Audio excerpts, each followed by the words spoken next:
Assalamualaikum warahmatullahi wabarakatuh. Selamat datang di channel ini. Kali ini kita akan membahas terkait tips dan trik menjawab yang benar dalam tes wawancara Panwaslu Kelurahan Desa agar lolos menjadi anggota Panwaslu Kelurahan Desa Pemilu 2024. Baiklah sahabat, kita langsung saja pada pembahasannya. Dan jangan lupa dukung juga channel ini dengan cara like, subscribe, dan tekan tombol loncengnya.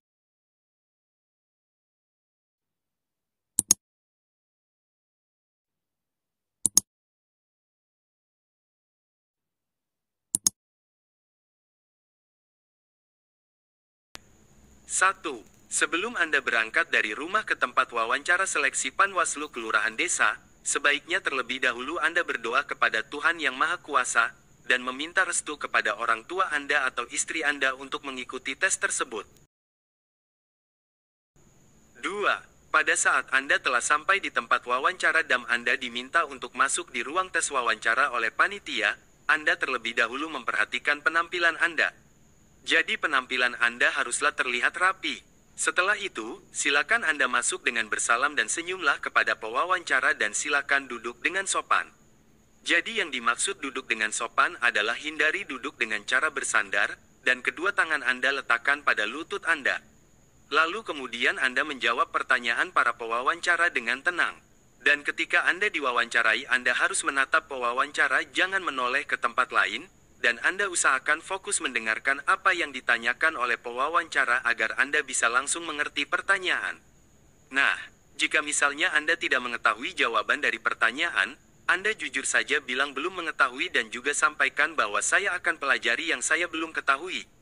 Pada saat Anda diwawancarai, Anda juga harus percaya diri namun jangan membuat sesuatu yang terkesan sombong. Nah, pada saat Anda diminta untuk menjawab dari pertanyaan pewawancara, maka Anda cukup menjawab intinya, jangan menjelaskan panjang lebar jika tidak diminta, terkecuali Anda diminta untuk menjelaskannya. Contoh yang salah, apakah Anda mengetahui asas pemilu, lalu kemudian Anda mengatakan mengetahui dan menjelaskan pengertiannya. Tetapi yang benar, iya, saya mengetahui asas pemilu. Cukup itu saja, lalu tunggu saja apakah pewawancara akan meminta Anda menjelaskan. Jika pewawancara menanyakan apa saja yang menjadi asas pemilu, nah, barulah Anda menyebutkan bahwa asas pemilu yaitu langsung, umum, bebas, rahasia, jujur, dan adil. Nah, di sini Anda juga biasanya akan diminta untuk menjelaskan apa yang dimaksud dengan asas langsung, umum, bebas, rahasia, jujur, dan adil. Nah, barulah kemudian Anda menjelaskan masing-masing pengertiannya. Asas langsung adalah pemilih dalam menyalurkan hak pilihnya di TPS haruslah secara langsung atau tidak bisa diwakilkan. Asas umum adalah setiap warga negara yang memenuhi syarat mempunyai hak pilih di TPS. Asas bebas adalah setiap yang mempunyai hak pilih, bebas untuk memilih pasangan calon tanpa ada paksaan atau tekanan. Asas rahasia adalah setiap pemilih dijamin oleh penyelenggara dalam menyalurkan hak pilihnya di TPS secara rahasia. Asas jujur adalah setiap penyelenggara pemilu dalam melaksanakan tugasnya harus taat dengan peraturan perundang-undangan yang berlaku. Adil adalah, setiap melaksanakan tugasnya di dalam tahapan pemilu, penyelenggara pemilu harus bersikap adil kepada peserta pemilu dan pemilih. Misalnya lagi jika ada pertanyaan, apa yang dimaksud dengan pemilu? Nah, di sini barulah Anda langsung menjelaskan pengertiannya, bahwa pemilu adalah berdasarkan Undang-Undang Nomor 7 Tahun 2017 tentang Pemilu.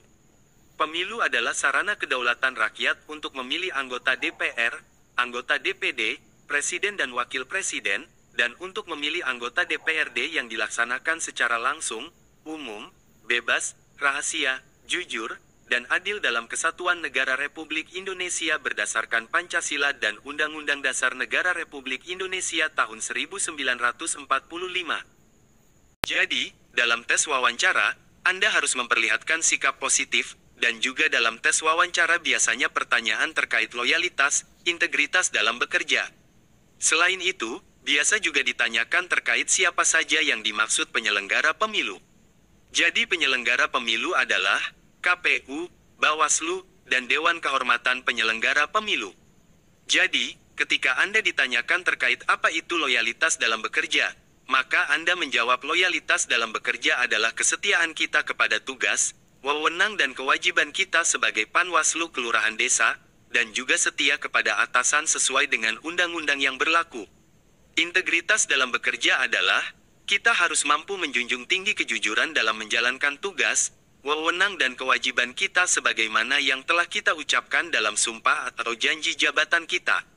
Nah, yang terpenting juga dalam mengikuti seleksi tes wawancara agar lolos menjadi Panwaslu Kelurahan Desa, admin menyarankan Anda agar perbanyak membaca Undang-Undang Nomor 7 Tahun 2017 tentang Pemilu, Peraturan Bawaslu Nomor 5 Tahun 2022 tentang Pengawasan Penyelenggaraan Pemilihan Umum, dan Peraturan KPU Nomor 3 Tahun 2022 tentang Tahapan dan Jadwal Penyelenggaraan Pemilihan Umum.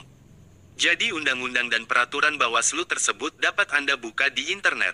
Nah, itulah gambaran tips dan trik dalam mengikuti tes wawancara Panwaslu Kelurahan Desa agar dapat lolos menjadi Panwaslu Kelurahan Desa Pemilu 2024. Semoga informasi ini bermanfaat untuk bagi yang mengikuti tes wawancara Panwaslu Kelurahan Desa Pemilu 2024.